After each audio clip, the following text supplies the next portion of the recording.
Example, in the US alone, $96 billion or 96 billion pounds of food go to waste each year, while those that are hungry. We see the same thing occurs in many other countries around the world. Over $6 billion in medical products destroyed each year. There are people dying in this world at the same time the medical product that will save their lives is being destroyed. Specifically in disasters, those that have been involved in disaster response and work, we have a couple different examples of disasters, and we can see it in every disaster. Generally, the numbers I've seen, 50% of the effort following a disaster are in things that aren't needed, either people that are coming in or supplies that aren't needed. It's the secondary disaster that occurs, or the lack of appropriate logistics.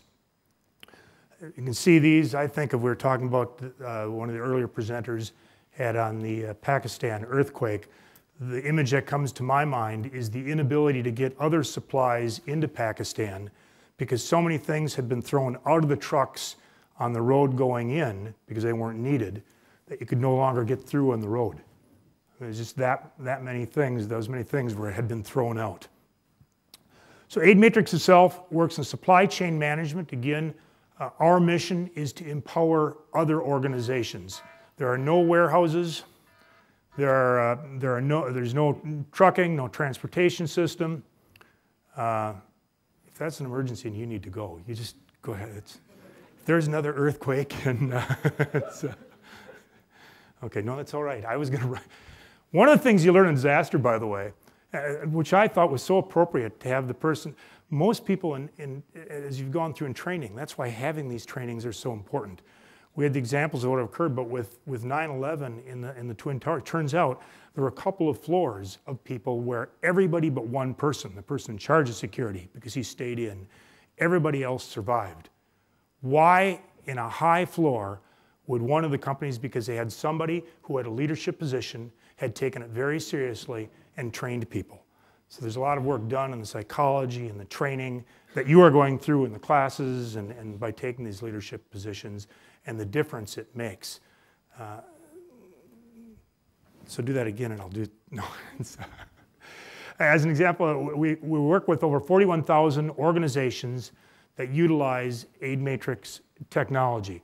The system itself is designed, it is an organization's system. We work with that organization to build the system that they want, yet it has the ability to share and communicate with other organizations. It's, which is thus the matrix of aid. Empowered with their own information, their own system, but the ability to collaborate and work with others when they want to and when they need to. So the question at the end, Randy, you'd asked how many people were engineers. If I say supply chain technology, let me say first, how many people will fall asleep? Okay, good. How many people understand what supply chain technology is? Okay, we're much further ahead than most audiences. Supply chain means getting things basically from the beginning to the end along that chain. It's the logistics work. Very similar. They provided me with a laser, which is always dangerous to leave me with a toy. Especially when, so there's the chain of a donor community having the product, or in some cases surplus, getting it to those in need. Now, as I'm going to add as well, why as a business model, why are we an NGO, a nonprofit?